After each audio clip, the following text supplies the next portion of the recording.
Well, it looks like the Clarity Act is going to end up being a last-minute race, guys. In this video, I want to give you the update on where we stand. Is this thing going to pass? Is it not going to pass? Guys, as well as the end of the video, show you a massive Ripple connection with a tier 1 bank that almost no one has been talking about as of now. Guys, in this video, I want to break that news, so make sure to stick around for this whole thing. Like always, your support means so much to this channel. Thank you to everyone who likes and subscribes. With that said, let's jump right into it, and I hope you guys enjoy the content. Because I just want to start off this video and just share with you something that I think is so important to understand. This is something that, in my opinion, is not enough respected by the XRP community in terms of how valuable it is. And it's this statement right here, actually by a member of the XRP Ledger Foundation. He says, "I was attracted to the XRP Ledger by the unique and contrarian approach to consensus." Vet then goes on to say, the XRP Ledger is a lean, mean settlement machine that is tailored for upcoming features to enhance these strengths. Guys, I just think this is such an important thing to understand. The XRP Ledger is one of the few chains out there that is not a copycat chain. It is super, super unique. And a lot of people completely misunderstand why the XRP Ledger is so unique. But guys, if you actually understand the core architecture of the XRP Ledger, completely outside of who's going to win, is it Ethereum or XRP or HBAR or Solana? Guys, there's so many different chains out there. The one thing that you can hang your hat on that I believe is so important is the XRP Ledger is taking a different approach.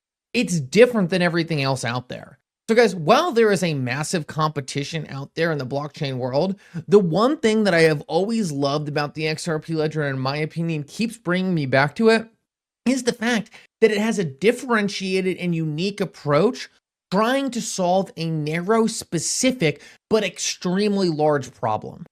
Having a blockchain specifically tailored for settlement of financial assets, in my opinion, is the killer use case of a blockchain.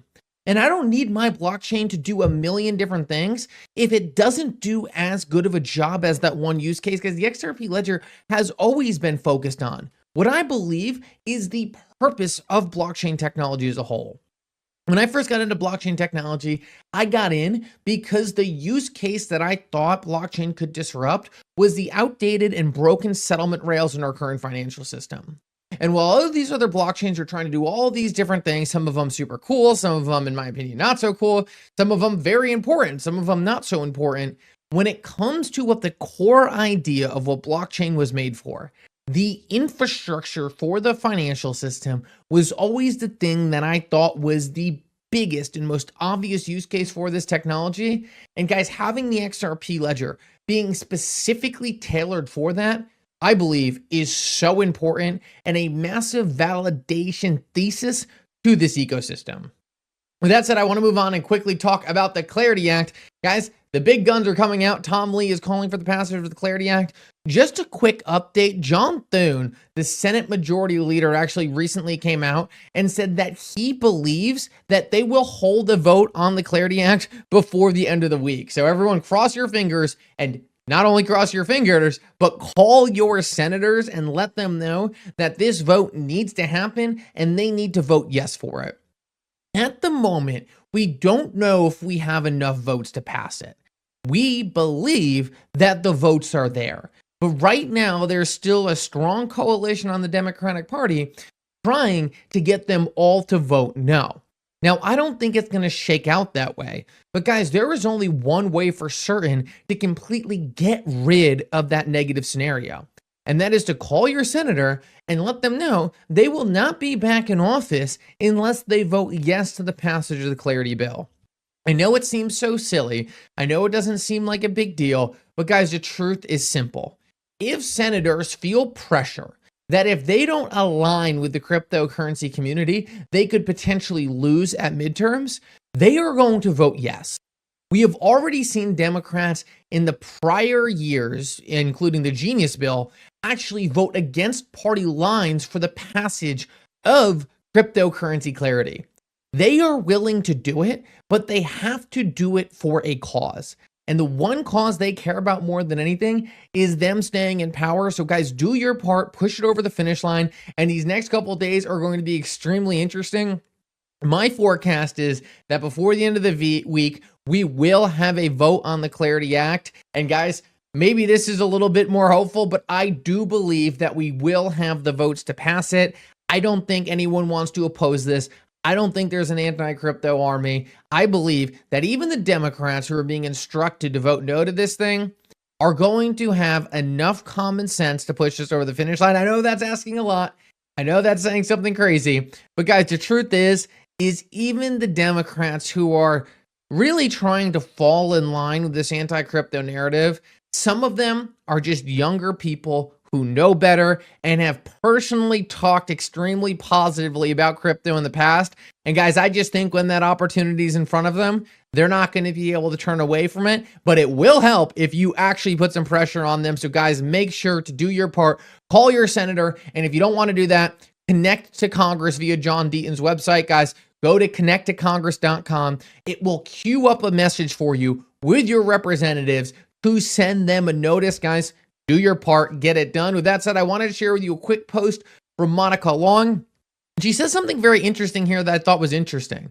Monica Long said, from bank pilots to production, from issuing tokenized assets like money market funds and liquidity funds for on-chain usage, institutional capital markets are moving in one direction, on-chain 24/7.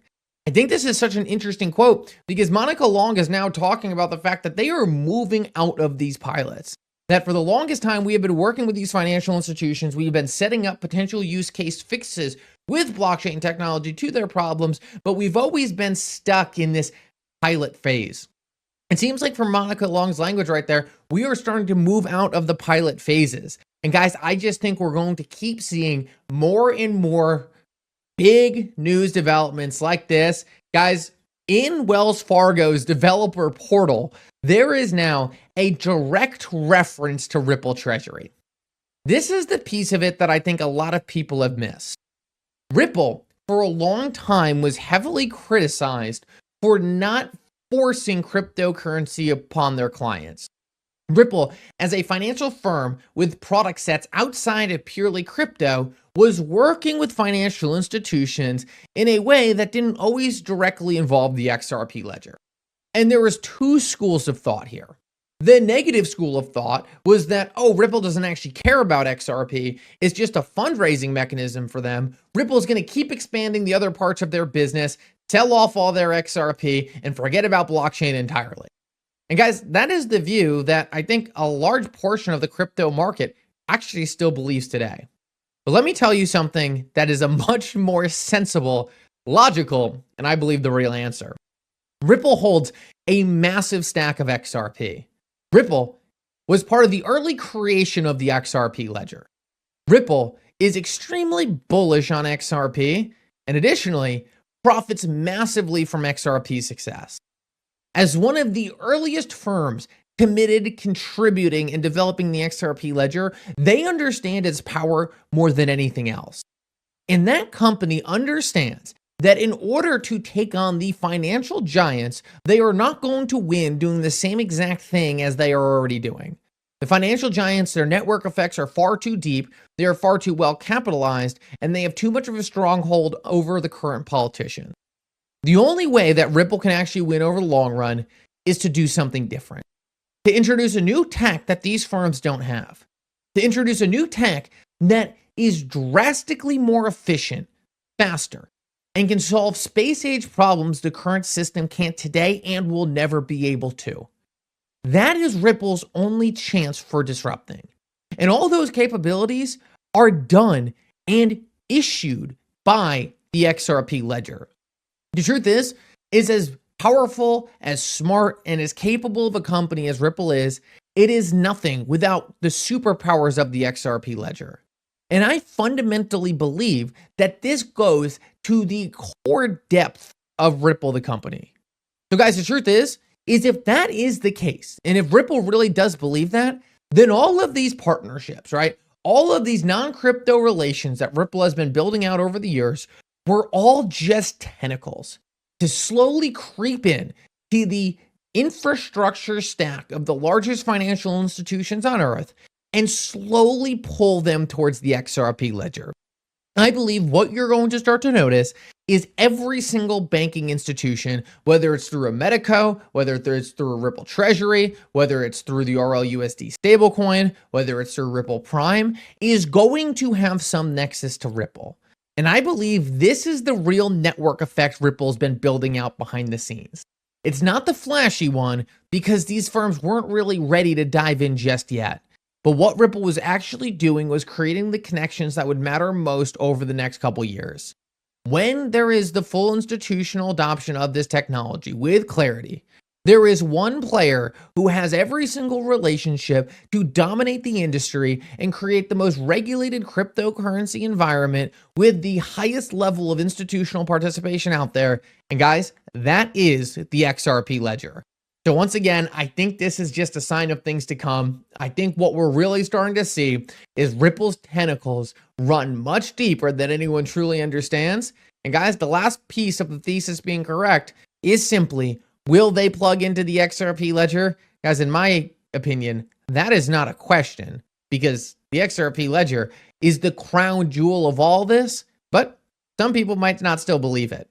I think the XRP community has been right on almost everything over time, and I believe this is one of our easiest bets yet. The XRP ledger will be the institutional settlement tool for all these banking connections Ripple's already created, and guess what? Ripple has already paved the path to make that happen. Thank you so much for coming. I hope you guys enjoyed this update. For now, Mickle out.